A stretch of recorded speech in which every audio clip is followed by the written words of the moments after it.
بچہ آ گیا, یتیم بچہ. اس نے آ کے عرض کی حضور 3 گھر میں افراد ہیں, میں, میری بہن اور میری بیوہ ماں. والد حضور چلے گئے اور آج نہ 3 دن ہو گئے روٹی کوئی نہیں کھائی. میں اس منظر کو بھی جانتا ہوں کہ جب یتیم گھر میں اکٹھے بیٹھے ہوتے ہیں اور پتہ ہوتا ہے ان کو کہ ہماری اماں کے پاس آج پیسے کوئی نہیں اور گھر میں روٹی بھی کوئی نہیں, تو پھر ان کو بھوک ہی نہیں لگتی. ہاں نہیں لگتی. اماں پوچھتی ہے پتہ روٹی کھانی ہے؟ نہیں میں تو سویرے جو کھایا تھا وہ ہضم ہی نہیں ہوا. اماں جی شاہی کوئی نہیں. یہ پردے اس طرح کر کے بچائے جاتے ہیں. ایک دوسرے کو تسلیاں دینا, ایک دوسرے سے پیار کا بڑھ جانا, ایک دوسرے کے لیے جذبات اور طرح کے بن جانا حکمت الہی کے تقاضے ہوتے ہیں. یا رسول اللہ صلی اللہ تعالیٰ علیہ وسلم, بیوہ ماں ہے, یتیم بہن ہے, 3 دن سے کھایا کچھ نہیں, قربان جائیں. وہ گھر جہاں سے کائنات کھاتی ہے ساری. حضور نے فرمایا بلال جا کے ساری ازواج مطہرات سے پوچھ گھر میں کیا ہے. حضرت بلال کہتے ہیں میں سارے گھاری پوچھ آیا, ٹٹول آیا, ٹوٹل 21 کھجوریں نکلی. یہ 2 جہاں کے شاہ ہیں اور پاس کچھ رکھتے نہیں, 2 جہاں کی نعمتیں ہیں ان کے خالی ہاتھ میں. حضور کے سارے گھر کو میں ڈھونڈ 21 کھجوریں نکلی تو لا کے میں نے پیش کر دی, تو حضور نے ڈائریکٹ اس کو نہیں دی, نبی پاک نے اپنے ہاتھ پہ رکھ لی. اور کہتے ہیں پھر حضور نے نا اپنا منہ مبارک قریب کیا کھجوروں کے. صحابہ خود فرماتے ہیں کہ یہ جو حضور نے منہ مبارک قریب کیا نا تو نبی پاک برکت کی دعا کر رہے تھے. 21 کھجوروں پہ برکت کی دعا ہوئی. حضور نے اس بچے کو بلایا, تھپکی دی, فرمایا لے جا 7 تیری بہن کی. انہیں معمولی نہ سمجھنا ہو. تو حضرت بلال کہتے ہیں حضور 3 بھی دے دینا کبھی تو 30 سال ختم ہی نہیں ہوتی. 30 سال گزر جاتے ہیں, نکالتے رہو, کھاتے رہو, ختم ہی نہیں ہوتی. حضور نے فرمایا 7 تیری بہن کی, 7 تیری والدہ کی, اور 7 حضور نے اور بھی تلقین فرمائی. فرمایا ایک سویرے کھایا کرنا, ایک شام کو کھایا کرنا, لے جا. حضرت سیدنا بلال حبشی کہتے ہیں رضی اللہ تعالیٰ عنہ کہ بچہ لے کے جب باہر نکلا تو حضرت سیدنا معاذ ابن جبل دوڑ کے گئے اور جا کے بچے کے سر پہ شفقت سے ہاتھ پھیرا. کا فکر نہ کرنا, رب کریم تجھے بہترین سرپرست عطا کرے گا, پتر پریشان نہ ہو, اللہ تیری مدد کرے گا. صرف حوصلہ دیا, سر پہ دست شفقت پھیرا, بچہ چلا گیا. تو حضور نے فرمایا معاذ ادھر آؤ نا ذرا. یا رسول اللہ حکم ہو. فرمایا کس چیز نے تمہیں اٹھایا بچے کے سر پہ ہاتھ رکھنے کے لیے؟ کس نے تمہیں کہا؟ کس چیز نے تمہیں اٹھایا جو تم بچے تک پہنچ گئے؟ عرض کی یا رسول اللہ وہ جو میرے دل میں اللہ نے یتیم کے لیے رحمت رکھی ہے نا, اس نے مجھے اٹھایا تھا. اور میں نے جا کے اس کے سر پہ دست شفقت پھیرا تو حضور فرمانے لگے سن پھر, جو کسی یتیم کے سر پہ خالی ہاتھ بھی پھیر دے, جتنے بال اس کے ہاتھ کے نیچے آئیں گے نا رب اتنی خطائیں معاف کرے گا, اتنی نیکیاں دے گا, اتنے درجے اس کو بلند کر دے گا. خالی دست شفقت ہی پھیر دے, دینا دلانا تو بات کی بات ہے, اس کا خیال رکھنا. تو یہ جو ہمارے مدارس ہیں نا ان میں اکثر بچے غریب ہوتے ہیں, لیکن کچھ بچے تگڑے گھروں کے بھی ہوتے ہیں, مالدار گھروں کے بھی ہوتے ہیں. اس میں اگر کوئی ایسا بچہ آ بھی جاتا ہے نا جو یتیم ہے, کمزور ہے, تو وہ اپنے آپ کو محسوس نہیں کرتا کمزور, کیونکہ وہ یہ نہیں سمجھتا کہ میں یتیم خانے میں آیا ہوں. اس کے ذہن میں مائنڈ سیٹ یہ ہوتا ہے کہ میں مدرسے میں آیا ہوں اور میں پڑھنے کے لیے آیا ہوں. اور چونکہ وہ کچھ وزادار بچے, مالدار بچوں کے ساتھ وقت گزارتا ہے, اسی دسترخوان پہ بیٹھ کے کھاتا ہے, اسی کلاس میں سب کے ساتھ بیٹھ کے پڑھتا ہے, تو اس کی عزت نفس مجروح ہونے کی بجائے طاقت پکڑتی ہے. وہ برابری کی سطح پہ جب آتا ہے تو اسے محسوس ہوتا ہے کہ مجھے عزت دی جا رہی. اس لیے مدارس اسلامیہ میری نظر سب سے مضبوط جگہ ہیں جہاں مساکین کی, یتیموں کی, غریبوں کی صحیح معنوں میں کفالت بھی ہوتی ہے, تعلیم بھی ہوتی ہے, عزت بھی ہوتی ہے, تربیت بھی ہوتی ہے. میرے رسول کریم علیہ السلام بڑے انہماک کے ساتھ, بڑے توجہ کے ساتھ. اچھا ایک کام اور ہوتا ہے ہمارے ہاں, وہ کیا ہے؟ اگر کوئی یتیم مال چھوڑ گیا نا اس کا باپ, تو پھر تو بارے نہیں آ رہے ہیں اس کے. پھر تو اللہ خیر کرے کہ بہت سارے مل جائیں گے کفالت کرنے والے, بہت سارے ملیں گے دھیان رکھنے والے, بڑے سارے ملیں گے توجہ دینے والے. قرآن مجید نے فرما دیا ہے کہ جو یتیم کا مال کھاتا ہے وہ سمجھ لے کہ میں مال نہیں کھا رہا, میں آگ کھا رہا ہوں, آگ کھا رہا ہوں, آگ. سورہ نساء دیکھیے. ہمارے ہاں اگر تو وہ مال چھوڑ گیا ہے تو پھر تو بہت سارے رشتہ دار مستقل اس کے محلے میں مکان لینے کو تیار ہو جاتے ہیں, الا ماشاء اللہ. پھر تو بڑے سارے ایسے بھی رشتہ دار بن جاتے ہیں جن کو والد کی موجودگی میں کبھی زیارت کا موقع بھی نہیں ملا تھا. یہ مال جو یتیم کا ہے اس کی تو زیادہ حفاظت کرنی تھی. ہم کئی دفعہ مسئلہ بتاتے ہیں, لوگ فتویٰ بازی شروع کر دیتے ہیں. مجھے بلایا گیا کہ ایک صاحب کا انتقال ہو گیا تو ان کا ختم شریف ہے, تو بچے ان کے نابالغ ہیں, تو میں نے کہا کہ آپ اس طرح کریں, ان کے مال میں سے زیادہ پیسے نہ صرف کریں. नहीं जी नहीं, बड़े पैसे कमाए हैं जी उसने, सारी जिंदगी बाहर निकाली, या तो लाखों करोड़ों कमाए हैं, तो छोटा गोश्त पकाएंगे, बकरे का गोश्त पकाएंगे और हम उनका खत्म शरीफ दिलाएंगे। तो मैंने कहा साहब आप रिश्तेदार हैं, उनके बच्चों के माल की हिफाजत करें।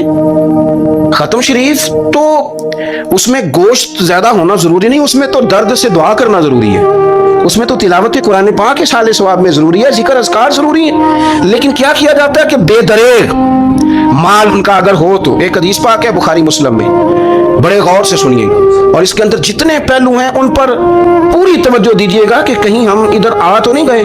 रसूल पाक सल्लल्लाहु अलैहि वसल्लम ना हमारे लिए सबसे बड़े हकीम है, सबसे ज्यादा हिकमत हुजूर ने हमें बतलाई है कि इस रास्ते चलोगे तो बचोगे, इस रास्ते जाओगे तो हलाक हो जाओगे। नबी करीम अलैहिस्सलाम ने फरमाया, बुखारी मुस्लिम है, फरमाया 7 हलाक करने वाली चीजों से बचना, अगर इनमें तुम चले गए तो हलाक हो जाओगे। 7 चीजें हैं जो तुम्हें हलाक कर दे, बर्बाद हो जाओगे, तबाह हो जाओगे, हलाकत का सफर है ये, 7 चीजों से बचो। या रसूल अल्लाह सल्लल्लाहु अलैहि वसल्लम वो कौन कौन सी? तो हुजूर ने फरमाया अल्लाह के साथ शरीक ना करना, हलाक हो जाओ। दूसरा नबी पाक सल्लल्लाहु अलैहि वसल्लम ने फरमाया जादू ना करना, हलाक हो जाओगे, हलाक। तो यार जिसे हुजूर फरमा रहे हैं हलाक हो जाए वो बचेगा। नबी पाक सल्लल्लाहु अलैहि वसल्लम ने तीसरे नंबर पर फरमाया जिस शख्स के कत्ल करने को अल्लाह ने हराम करार दिया है उसे कत्ल ना करना, हलाक हो जाओ। चौथे नंबर पर रसूल पाक अलैहिस्सलाम ने फरमाया सूद ना कभी भी खाना, हलाक हो जाओगे, हलाक। बड़ी बड़ी दलीलें दी बैंक वालों ने, बड़ा समझाया तो आदि साहब मान गए, मुहतरम मान गए, कहने लगे नहीं जी नहीं वो कारोबार में लगाते हैं, बड़े भोले वाले हैं, पता सारा है। और देखो सब कामों के बावजूद मुस्तकिल बैंकों में पैसे उस अकाउंट में रखे हुए हैं जहां से मुस्तकिल सूद आता है। हुजूर ने फरमाया न करना ये काम। तू कहता मैं सूद पे पैसे लेके कारोबार चमकाऊंगा, तेरे नबी पाक ने तो फरमाया तू हलाक हो जाएगा। तू कहता मैं मेल लगाऊंगा, हुजूर ने तो फरमाया हलाकत है। तू कहता मैं बड़ा कुछ कर जाऊंगा तो हलाकत है। अच्छी तरह समझ ले, असल माल भी जाया हो जाता है उस बंदे का जो सूद का माल मिला लेता है, असल बरकत भी उड़ जाती है। और मेरे नबी पाक सल्लल्लाहु अलैहि वसल्लम ने 5वें नंबर पे फरमाया यतीम का माल न खाना, हलाक हो जाओगे, न खाना इनका माल, ये करोड़ों हो, अरबों हो या 10 रुपए हो, यतीम का पैसा न खा जाना, हलाक हो जाओगे, हलाकत तुम्हें आ लेगी। और फिर 6ठे नंबर पर नबी पाक अलैहिस्सलाम ने फरमाया कुफर से जहाद हो रहा हो तो कभी पीठ फेर के भागना ना, हलाक हो जाओगे। और 7वें नंबर पर अल्लाह के रसूल ने फरमाया बेकसूर और बेगुनाह औरत पर तोहमत न लगाना, बिला वजह बहू के खाते ना कुछ डाल दे, बिला वजह भाभी और बीवी और किसी भी खातून पर कोई इल्जाम बेकसूर औरत पर बहतान न लगाना। मार मार के एक शख्स ने बेहाल कर दिया बीबी को और बाद में पता चला कि जी मुझे शाक़िया तवीज़ कराती है। क्या आपकी सोच है? मुसलमान अल्लाह को मानने वाला इस बातों पर इल्जाम लगाएगा, तवीज़ करा के लाती बेकसूर औरत पर बहतान। एक तो बात है उसे मारना और एक ये है कि कोई तकलीफ देना, और एक खाली इतनी बात की कि बहतान भी ना लगाना, उस पर इल्जाम ना लगाना, यानी तुमने सिर्फ बेकसूर औरत पर इल्जाम ही लगाया तो हुजूर फरमाते हैं हलाक हो जाओ। ये हलाकत वाला काम है। लेकिन हम बगैर सोचे समझे कह देते हैं उसने कहा है, उसने किया है, ये करती है, ये काम नहीं करी। ये 7 वो चीजें हैं जो हलाक कर देगी। नबी पाक सल्लल्लाहु ताला अलैहि वसल्लम फरमाते हैं मैं ना जन्नत का दरवाजा खोलूंगा तो एक औरत को ना मैं सबकत ले जाते हुए देखूंगा, यानी वो जल्दी से जन्नत में दाखिल हो रही। या बाज़ शारहीन कहते हैं कि हुजूर दाखिल होते सबसे पहले उसका चेहरा देखें, हुजूर फरमाएंगे तू पहले ही आ गई बीबी जन्नत में, हुजूर ने दरवाजा खोला तो जल्दी से नजर आई, तू पहले आ गई। सब ने लिखा है कि इस औरत की शान ये है कि सबसे पहले जन्नत में गई। मैंने हदीस पढ़ी तो मैंने नीचे हाशिए में लिखा, मैंने कहा मेरा ख्याल ये है कि इसकी ज्यादा शान ये है कि जन्नत में इसकी सबसे पहली मुलाकात मदीने वाले महबूब से हो गई। ये देखो कितनी बड़ी शान। हुजूर फरमाने लगे तू कैसे पहले आ गई, कौन है तू? वो कहने लगी हुजूर मैं बेवा हूँ, मेरे बच्चे यतीम थे, मैंने उनकी खातिर ना बैठी रही, मैंने निकाह नहीं किया, मैंने उन यतीमों की परवरिश की, बेवा बन के जिंदगी गुजार दी, उन यतीमों के लिए बैठी रही। इसको जायज़ है, ये कर सकती थी, लेकिन इसने सोचा कि मैं इनकी निगहबानी यतीमों के लिए बैठी रही। आज शान ये है कि मदीने वाले के लिए जब दरवाज़ा खुला है तो इस बीबी को भी रब करीम ने फौरन ही जन्नत अता फरमा दी, ये सबसे पहले गई। मैंने देखी हैं ऐसी औरतें 23 साल में बेवा हुई पर उम्र बच्चों के नाम कर, मुझे पता था कि कल को जब ये बड़े होंगे तो ये अपने कमरे का दरवाज़ा बंद कर लेंगे, ये नहीं पूछेंगे कि अम्मा सोई है कि जाग रही है, इनका आना जाना अलग से हो जाएगा, इनके ताल्लुकात अपने हो जाएंगे। पर ये बैठी रही, ये बैठी रही, इसने बच्चों को वक्त दिया तो बच्चे तो क्या इसको सिला देते थे, रब ने ये सिला दिया है कि सबसे पहले इसे जन्नत में दाखिला अता फरमाया। अबू दाऊद शरीफ में मुस्नद इमाम अहमद बिन हंबल में हदीस है, नबी पाक सल्लल्लाहु अलैहि वसल्लम के चचा ज़ात थे हज़रत जाफ़र तैयार, मौला अली शेर खुदा के भाई थे, जिनके मौता में शहीद हो गए। वहाँ से कोई खबर लेके नहीं आया, लेकिन रब खबरें देता है ना अपने हबीब। अल्लाह गैब के ख़जानों की कुंजियाँ देता है अपने महबूब को। नबी करीम सल्लल्लाहु ताला अलैहि वसल्लम ना उनके घर गए, उनकी ज़ौजा का नाम अस्मा बिनते उमैस था। हुजूर ने फरमाया, अस्मा मेरे भतीजों को मेरे पास लाओ, मोहम्मद बिन जाफ़र और अब्दुल्ला बिन जाफ़र रदी अल्लाह ताला। बच्चे करीब आए, हुजूर को पता है इनके वालिद शहीद हो गए। नबी पाक ने अपनी नाक मुबारक उनके रुखसारों पे रखी, फिर हुजूर ने उनका माथा चूमा, फिर नबी पाक सल्लल्लाहु अलैहि वसल्लम ने सीने से लगाया, फरमाया हजाम को बुलाओ ना ज़रा, इनके बाल तराशे, कितने कितनी बड़े हो गए, हजामत होने वाली। हुजूर प्यार कर रहे थे, आंखों में आंसू थे, तो जनाब अस्मा करीब आई, कहने लगे हुजूर मेरे शौहर की कोई खबर आ गई है? तो नबी पाक सल्लल्लाहु ताला अलैहि वसल्लम ने गर्दन मुबारक उठाई तो आंखों में आंसू थे। फरमाया रब ने मेरे भाई को शहादत का दर्जा अता किया है। फरमाया कोई आहो बका ना करना मेरे भाई पर, अल्लाह ने उसे शहादत का दर्जा दिया है। हज़रत जाफ़र तैयार के घर वालों के लिए हुजूर ने सहाबा को हुक्म दिया कि ये गम में हैं, इनके लिए खाने पका के लाओ। फिर नबी पाक उन बच्चों से प्यार करने लगे, फरमाने लगे ये जो है ना मोहम्मद बिन जाफ़र, ये अपने दादा जनाब अबू तालब से मिलता जुलता है, और ये जो अब्दुल्ला बिन जाफ़र है ये तो सारा मेरे साथ मिलता जुलता है। नबी पाक सल्लल्लाहु अलैहि वसल्लम प्यार करते, बातें करते। हज़रत अस्मा रोने लगी। ये अबू दाऊद शरीफ में मुस्नद इमाम अहमद बिन हंबल में चमकते जुमले। अर्ज़ करने लगी हुजूर मेरे बच्चों का क्या बनेगा, कौन किफ़ालत करेगा? कुर्बान जाएं रसूल पाक सल्लल्लाहु अलैहि वसल्लम के क्या जुमले, यतीमों के लिए हुजूर का नवाजने का क्या अंदाज है। फरमाया अस्मा तू फिक्र न कर, अना वलीयुहुम फिद दुनिया वल आखिरा।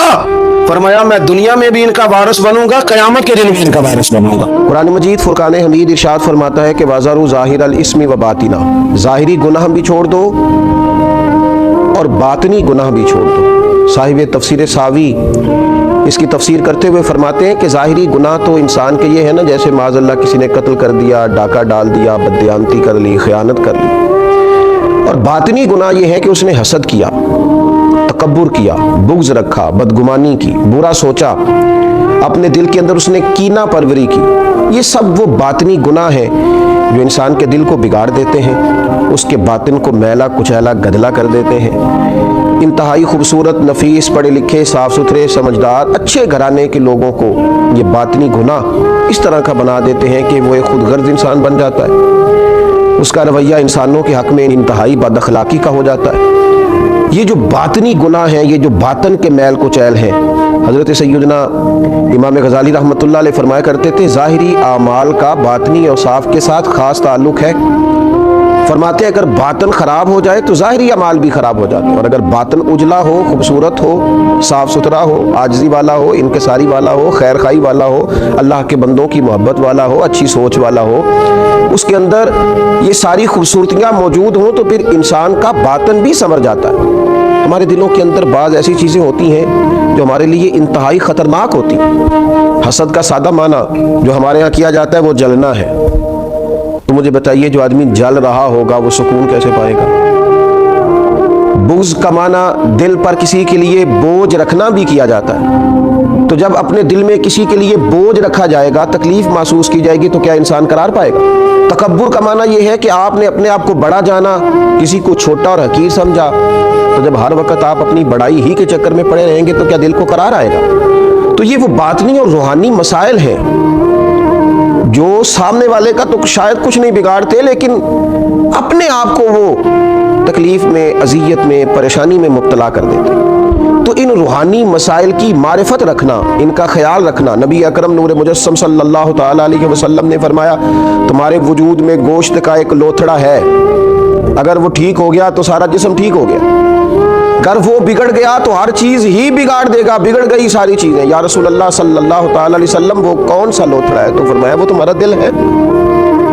अगर तुम्हारे दिल के ऊपर मैल कुचैल हो, बुग़्ज़ हो, अदावत हो, कीना हो, हसद हो, तकब्बुर हो, बदगुमानी हो, तो वो सारे जिस्म को बिगाड़ देगा, तुम्हें शदीद तकलीफ में मुब्तला कर देगा। लेकिन अगर दिल साफ हो, अगर दिल में इज्ज़ हो, अगर दिल में मोहब्बत हो, अगर दिल में खुलूस हो, दिल में लिल्लाहियत हो, अगर दिल के अंदर किसी के लिए दर्द हो, खैर खाई हो, तो फिर ये दिल बाकी अमाल को भी संवार देगा।